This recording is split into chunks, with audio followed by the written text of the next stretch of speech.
నమస్కారం. నేను మీ డాక్టర్ అభినవ్ కెంబావి, మీ clinic men's clinic Kukatpally Hyderabad నుంచి.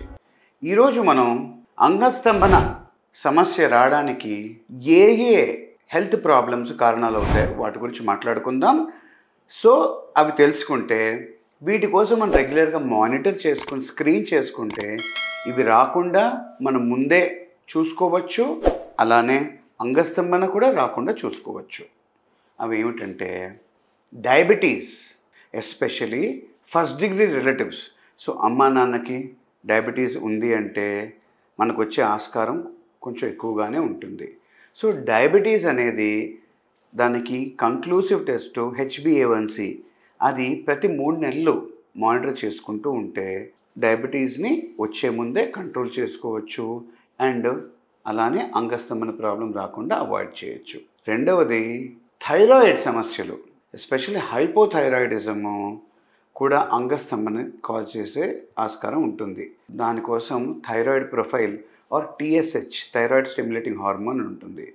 సో సడన్గా బరువు ఎక్కువ అయినట్టు అనిపించినా, నీరసం ఎక్కువ వచ్చినట్టు అనిపించినా, జుట్టు రాలుతూ ఉన్నట్టు అనిపించినా, కోరిక బాగా తగ్గినట్టు అనిపించినా, సడన్గా మతిమరుపు బాగా మర్చిపోతున్నాం అంటే యంగ్స్టర్స్లో కూడా ఆర్ మిడిల్ ఏజ్ ఆర్ యంగ్స్టర్స్లో మతిమరుపు బాగా సడన్గా వచ్చేసినట్టు అనిపించినా కొంచెం థైరాయిడ్ స్టిమ్యులేటింగ్ హార్మోన్ లెవెల్స్ చూసుకోవాలి.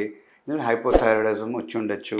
అది వస్తే డాక్టర్ దగ్గర కన్సల్టేషన్ తీసుకోవాలి, లేకపోతే అంగస్తంభన లాంటి సమస్యలు వచ్చే ఛాన్సులు ఉంటాయి. అలానే హై బ్లడ్ ప్రెషర్. చాలామంది అసలు నాకు బ్లడ్ ప్రెషర్ అసలు లేదండి అంటే అసలు నువ్వు బతికెలా ఉన్నావయ్యా అంటాను. బ్లడ్ ప్రెషర్ లేకుండా ఉండదండి, బ్లడ్ ప్రెషర్ ఉంటుంది. అది ఎక్కువ కాకూడదు, అంటే దాన్ని హైపర్ టెన్షన్ అంటారు ఇంగ్లీష్లో.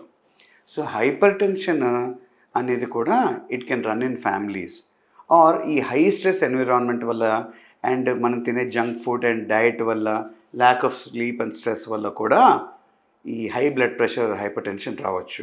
జనరలీ అంగస్తంభన లాంటి ప్రాబ్లమ్సే కాకుండా జనరల్ హెల్త్కి కూడా మంచిది కాదు. Especially high blood pressure, hypertension వచ్చినప్పుడు దానికి మెడికేషన్ తీసుకుంటాం, యాంటీ హైపర్టెన్సివ్స్.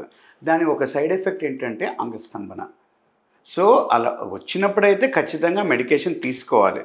అందువల్ల అంగస్తంభన రావచ్చు. కాబట్టి అసలు ఆ సమస్య రాకుండా చూసుకుంటే బెటర్ కదా. సో స్ట్రెస్ఫుల్ లైఫ్ మెయింటైన్ చేసేవాళ్ళు స్ట్రెస్ తగ్గించుకోవాలి, రెగ్యులర్గా వర్కౌట్స్ చేయాలి, మెంటల్ హెల్త్ కేర్ తీసుకోవాలి, మంచి హెల్తీ డైట్ తీసుకోవాలి. అండ్ ఫస్ట్ డిగ్రీ రిలేటివ్స్కి అంటే అమ్మ నాన్నకి అలాంటి వాళ్ళకి హైపర్ టెన్షన్ ఉంటే మాత్రం అతి జాగ్రత్తగా మానిటర్ చేసుకుంటూ హెల్తీ లైఫ్ స్టైల్ మెయింటైన్ చేస్తూ అది రాకుండా చూసుకోవాలి. నమస్కారం.